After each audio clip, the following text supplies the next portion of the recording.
విశాఖ విమానాశ్రయం మూతబట్టంతో కార్మికులు రోడ్డున పడ్డారు. తమను ఆదుకోవాలని డిమాండ్ చేస్తూ జీవీఎంసీ గాంధీ బొమ్మ వద్ద ఆందోళనకు దిగారు. మరింత సమాచారం మా ప్రతినిధి రాజు అందిస్తారు.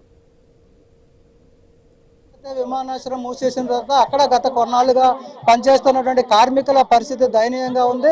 వాళ్ళకి ఎక్కడ పనులు లేక రోడ్డు మీద పడిన పరిస్థితి ఉంది.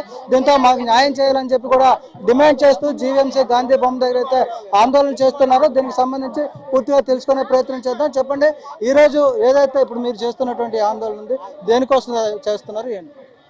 సార్, మేము ఎయిర్పోర్ట్లోని 15 సంవత్సరాల నుంచి సర్వీస్ చేసాం సార్ ప్యాసింజర్లు అందరికీ. ఈరోజు మమ్మల్ని ఇప్పుడు ఎమర్జెన్సీగా మమ్మల్ని తీసి పడిస్తారు సార్. మాకు చెప్పలేదు సార్, మేము ఇలా తీసేస్తామని కూడా చెప్పలేదు సార్. ఈ రోజు మాకు న్యాయం జరగాలని మేము బయటకు వచ్చాం సార్.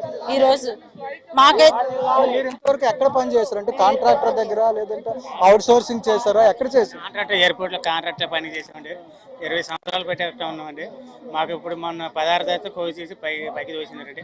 మన నష్టపరిహారాలు ఇవ్వలేదండి, ఎక్కడ పని ఇవ్వలేదండి, రోడ్లను తోసినారండి. మనం వేసి మీ బ్రతికి ఎలాగ అంటే ఇప్పుడు మీరు ఇంతవరకు కాంట్రాక్టర్ చేశారు, మీ కాంట్రాక్ట్ వేరే దగ్గర మీకు అప్పచెప్పడం కానీ, లేదంటే ఈ భోగాపురం ఎయిర్పోర్ట్కి ఇవ్వడం కానీ లేదు, అలాంటి చేయలేదండి. ఎక్కడికి పంపించలేదండి.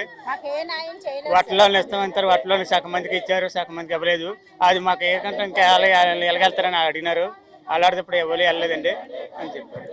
చెప్పండి, ఎలాంటి పోరాటం చేస్తున్నారు ఇప్పుడు ఈ కార్మికుల కోసం? ఈ కార్మికులు న్యాయం జరగాలి. ఎందుకంటే వీళ్ళు గత 20 సంవత్సరాలు పనిచేసి ఇవాళ రోడ్డు పాడేటువంటి దుర్మార్గం. మరి ఇది ప్రజాప్రభుత్వం అయితే ప్రజల కోసం పనిచేయాలి, కానీ ప్రజాప్రభుత్వం కాదు, కార్పొరేట్ల కోసం గుమ్మ కాస్తుంది. డెఫినెట్గా చంద్రబాబు నాయుడు గారు అసెంబ్లీ ఆఖరి రోజు తీర్మానం చేయాలి. ఈ 170 మంది కార్మికులకి న్యాయం చేస్తానని, భద్రత కల్పిస్తానని ఇవ్వాలి.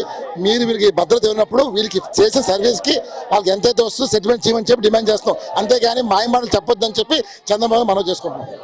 ఇదే మొత్తంగా చూసుకుంటే గత కొన్ని సంవత్సరాలుగా కూడా పూర్తి స్థాయిలో కుటుంబాలను కూడా ఇక్కడ పెట్టి కుటుంబాలని పోషించుకుంటూ విశాఖ విమానాశ్రయంలో పనిచేసినటువంటి కార్మికులు అర్ధాంతరంగా రోడ్డును పడేసి వాళ్ళకి ఉపాధికి లేకుండా చేయడం అనేది దుర్మార్గం. కాబట్టి ఇన్నాళ్ళు కూడా పనిచేసుకుని జీవితాన్ని గడుపుతున్నటువంటి వీళ్ళందరికీ భరోసా కల్పించాలి, తిరిగి పనుల్లోకి తీసుకోవాలి, వేరే ప్రాంతంలోనైనా పనులు కల్పించాలని చెప్పి కార్మికులు అయితే డిమాండ్ చేస్తున్నారు. దీనికి న్యాయం చేయాలని చెప్పి కూడా ఈరోజు ఆందోళన చేయడం జరుగుతుంది. వీడియో జర్నలిస్ట్ శివశంకర్తో రాజు, ఐ న్యూస్, విశాఖపట్నం.